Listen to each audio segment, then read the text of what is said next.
What's up mga ka-PS? For today's video, nandito na naman tayo mag-event. So nandito tayo ngayon sa Park Hills 1, Barangay San Luis, Antipolo City. Ayan guys, at kasama na naman natin si Kuya DM at syempre si Ate Hani. Nandun si Ate Hani nagbibihis. Nakikita nyo ba yun sa ilalim ng puno? Ayan guys, so ipeplex ko lang kung anong itsura ng venue natin ngayon. Pag dumungo ko dito sa baba, makikita mo agad yung swimming pool nila, kulay blue. Ayan.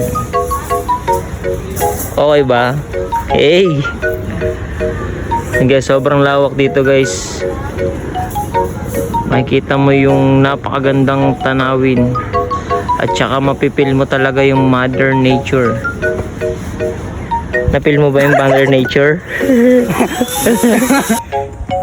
Guys, ang ganda ng hagdanan dito guys, oh. Diba? Diba? Diba? Huli ba yung doon? Hi ka naman dyan. Hey, zombie!